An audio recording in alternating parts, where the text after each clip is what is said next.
ஆன்மீக அன்பர்களுக்கு வணக்கம். நான் உங்கள் ஜோதிடர் ரவிச்சந்திரன், திருச்சி மேட்டுப்பாளையத்திலிருந்து. புரட்டாசி மாத ராசி பலன் எப்படி இருக்கும் 2025 வருஷம், இந்த புரட்டாசி மாதம் 12 ராசிக்கும் எப்படி இருக்கும் அப்படிங்கிற ஒரு விஷயத்தை இந்த வீடியோ வாயிலாக உங்கள்கிட்ட நான் ஷேர் பண்ணிக்கிறேன். என்ன சார் எல்லோரும் தான் ராசி பலன் சொல்கிறாங்க, மாத பலன் சொல்கிறாங்க, நீங்கள் என்ன சார் அப்படி வித்தியாசமாக சொல்ல போகிறீங்க அப்படின்னா, எல்லாருமே சொல்கிறதுக்கும் நம்ம சொல்கிறதுக்கும் ஒரு சின்ன வித்தியாசம் இருக்கும். ஏன்னா ஒரு ஜோதிடருடைய ராசி பலன் இன்னொரு ஜோதிடருடைய ராசி பலன் வந்து பார்த்திங்கன்னா ஒருத்தங்களுக்கு பொருந்தி இருக்கும், இன்னொருத்தங்களுக்கு பொருந்தாது. பொருந்தாதவங்களுக்கு அந்த விஷயம் வந்து யாருக்கு பொருந்தலையோ அது இன்னொருத்தவங்களுக்கு பொருந்தி இருக்கும் அப்படின்னு ஒரு அமைப்பு வச்சுக்கலாம். சரி, நீங்கள் எதை பற்றி சொல்ல போகிறீங்க, இந்த புரட்டாசி மாதம் என்ன செய்யலாம், என்ன செய்யக்கூடாது, இதை பற்றி தான் நம்ம இதில் விரிவாக பார்க்க போகிறோம்.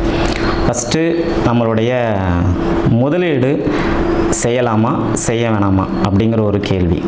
எது செய்யலாம் எது செய்யக்கூடாது, ரெண்டாவது ஒரு விஷயம், அப்பா அம்மாவுக்கு எப்படி இருக்கும், அதே மாதிரி எந்த கோயிலுக்கு போய் வழிபாடு செஞ்சால் நமக்கு நன்மையை தரும், யாருக்கு திருமணம் கைகூடும், அதே மாதிரி யாருக்கு காதல் வந்து சக்ஸஸ் ஆகும், காதலால் பிரச்சனை இல்லாமல் வாழ்க்கையில் செட்டில் ஆகக்கூடிய அமைப்பு இருக்கும் அப்படின்னு, கடன் யாருக்கு தீரும், அதே மாதிரி ஒரு மருத்துவ சிகிச்சை எடுத்துகிட்ருக்குறோம், இது எங்களுக்கு வந்து இந்த ட்ரீட்மெண்ட் எப்போ வந்து முடியும் அல்லது கட்டுக்குள்ளார இருக்கும், எப்போது சரியாகும் அப்படிங்கிற ஒரு அமைப்பு, வீடு யாருக்கு அமையும் அப்படின்னு பலதரப்பட்ட கேள்விகள் நம்ம இந்த ராசி பலனில் வந்து பார்க்க போகிறோம். இது வந்து 12 ராசியில் முதல் ராசியாக புரட்டாசி மாத ராசி பலனில் மேச ராசியை பார்க்க போகிறோம். மேச ராசியை பொறுத்த வரைக்கும் ராசி அதிபதினு சொல்லக்கூடிய கிரகம் வந்து பார்த்திங்கன்னா செவ்வாய் பகவான் தான். இந்த புரட்டாசி மாதம் வந்து பார்த்திங்கன்னா பெருமாளுக்கு உகந்த மாதம் நம்ம வந்து சொல்லுவோம். சூரியன் வந்து கன்னி வீட்டில் பிரவேசிப்பார், சரிங்களா? ஆனால் சனி பகவானுடைய பார்வையில் அவர் இருக்கிறார். நல்லா பார்த்துங்க, சனி பகவானுடைய பார்வையில் இருக்கும்போது அப்பாவுக்கு கொஞ்சம் உடல்நிலை பாதிப்பு சார்ந்த ஒரு விஷயம், கீழே விழுகிறது, இந்த நரம்பு சார்ந்த பிரச்சனை வர்றது, தலையில் அடிபடக்கூடிய தன்மை, இதெல்லாம் தகப்பனாருக்கு வரும். அதே மாதிரி பூர்வீக சொத்து சார்ந்த பிரச்சனை இது வரைக்கும் இல்லாமல் இருக்கும்போது அந்த பிரச்சனை வந்து கிரியேட் ஆகும். புரட்டாசி மாதம் முடியறதுக்குள்ளார அந்த பிரச்சனை வந்து அதுவாகவே சால்வ் ஆகிடும். நல்லா பாருங்கள், அப்பாவுக்கு பிரச்சனையை தரும்னு சொல்லியிருக்கேன், பூர்வீக இடத்துக்கு பிரச்சனை தரேன்னு சொல்லியிருக்கேன். உங்களுடைய முதல் குழந்தை இருந்துச்சுன்னா அந்த முதல் குழந்தைக்கு ஏதாவது ஒரு சின்ன சின்ன உடல்நிலை, அதாவது சளி காய்ச்சல் தொந்தரவு இதை சார்ந்த ஒரு விஷயங்கள் கண்டிப்பாக நடக்கும் அப்படின்னு சொல்லலாம். உங்கள் குடும்பத்துக்கு வருமானம் நல்லா வரும். வருமானம் சார்ந்த துறையில் நீங்கள் முதலீடு செஞ்சீங்கன்னா உங்களுக்கு நல்ல ஒரு அமைப்பை வந்து தரும். இப்போ உதாரணத்துக்கு ஷேர் மார்க்கெட்டில் நம்ம வந்து இன்வெஸ்ட்மெண்ட் பண்ணுறோம். பொதுவாக ஷேர் மார்க்கெட்டில் இன்வெஸ்ட்மெண்ட் பண்ணுறதுக்கு நீங்கள் வந்து உங்களுடைய சுய ஜாதகத்தையும் வச்சுட்டு தான் நீங்கள் வந்து பலன் பார்த்துக்கணும். சரி, இப்போ நம்ம மாத ராசி பலன் வந்து பார்த்திங்கன்னா புரட்டாசி மாதம் பிறந்தவங்க கண்டிப்பாக ஷேர் மார்க்கெட்டில் ஈடுபடலாம். புதனின் ஷேர்கள் நீங்கள் வாங்கினீங்கன்னா ஒரு நல்ல அமைப்பை தரும். புதனின் ஷேர்கள் வந்து பார்த்திங்கன்னா அந்த பங்கு சந்தை, ஷேர் மார்க்கெட்டு, இந்த சின்னதாக இருக்கிறது பெரிய ஆக்கக்கூடிய டெக்னாலஜி சார்ந்த ஒரு விஷயம், அப்புறம் இந்த பத்திரம் இதை சார்ந்த ஒரு விஷயத்தில் தகவல் தொடர்பு, கம்ப்யூட்டர், லேப்டாப் இதை சார்ந்த ஒரு செல்ஃபோன் இதில் நீங்கள் முதலீடு செஞ்சீங்கன்னா ஒரு நல்ல அமைப்பை கண்டிப்பாக தரும் அப்படின்னு சொல்லலாம். இந்த புரட்டாசி மாதம்னாவே பெருமாளுக்கு மிக உகந்தது மாதம். திருப்பதியில் வந்து பிரம்மோற்சவம் நடக்கும், சரிங்களா? கம்பல்சரி நீங்கள் மேசராசிக்காரங்க திருப்பதிக்கு பிரம்மோற்சவத்துக்கு போனீங்க அப்படின்னா உங்களுக்கு கடன் இருந்தால் அது அடைபடும், நோய் கட்டுக்குள்ளார இருக்கும்.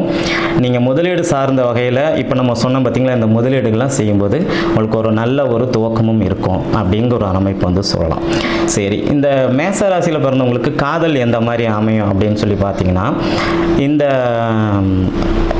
புரட்டாசி மாதம் பிறந்தவங்க அதே மாதிரி பார்த்திங்கன்னா இந்த மேச ராசியில் பிறந்து புரட்டாசி மாதத்துலேயும் பிறந்தவங்களுக்கு வந்து பார்த்திங்கன்னா ஒரு நல்ல அற்புதமான ஒரு காலகட்டம் இவங்களுக்கு இந்த சமயத்தில் வந்து இருக்கும். காதலுக்கு அதாவது நிச்சயமாக கைகூடும், அதில் ஒரு துளி % கூட நீங்கள் சந்தேகப்பட வேண்டாம். அதே மாதிரி பார்த்திங்கன்னா வீடு கட்டக்கூடிய யோகம் இவங்களுக்கு வந்து எப்போ இருக்கும் அப்படிங்கிற மாதிரி உங்களுக்கு ஒரு எண்ணம் இருக்கும். மேச ராசிக்காரங்களுக்கு இந்த புரட்டாசி மாதம் முடிஞ்ச உடனே உங்களுக்கு அந்த வீடு கட்டக்கூடிய தன்மையும் உங்களுக்கு கண்டிப்பாக தரும் அப்படின்னு சொல்லலாம்.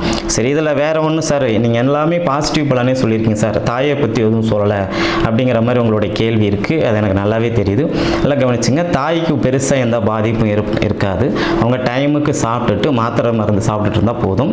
எந்த ஒரு விஷயத்துக்கும் கோவப்படாமல் இருந்தாவே தாய்க்கு ஒரு நல்ல அமைப்பு அப்படிங்கிற ஒரு அமைப்பை வந்து சொல்லலாம். சரி, எந்த கோயிலுக்கு போகலாங்கிற ஒரு விஷயத்தை முன்னாடியே வந்து ஷேர் பண்ணியிருக்கேன். சரிங்களா? எது செய்யக்கூடாது அப்படின்னு நீங்கள் பார்த்தீங்கன்னா, இந்த புரட்டாசி மாதத்தில் வந்து பார்த்தீங்கன்னா சார், நீங்கள் வந்து தெளிவாக நல்லா நோட் பண்ணிங்க. உங்களுடைய முதல் குழந்தைக்கு ஏதாவது ஒரு பாதிப்பு இருந்துச்சுன்னா அந்த பாதிப்பை உடனடியாக சரி பண்ணிடுங்க. ரெண்டாவது குழந்தை பற்றிலாம் நம்ம எதுவும் சொல்லலை. நம்ம முதல் குழந்தைக்காக மட்டும்தான் இந்த விஷயத்தை வந்து சொல்கிறோம். அவங்களுக்கு ஏதாவது ஒரு சின்ன சின்ன உடல்நல ரீதியான பாதிப்பு வரும். அந்த பாதிப்பை வந்து நீங்கள் வந்து சரி பண்ணிக்கங்க. சரிங்களா? அதே மாதிரி நீங்கள் புரட்டாசி மாதம் பிரம்மோற்சவம் கோயிலுக்கு தான் போகணும்னு கிடையாது. ஏன்னா அந்த புரட்டாசி மாதத்துக்குள்ளார வந்து பார்த்தீங்கன்னா சூரியனுடைய நட்சத்திரம், சந்திரனுடைய நட்சத்திரம், செவ்வாயுடைய நட்சத்திரம் இருக்குது.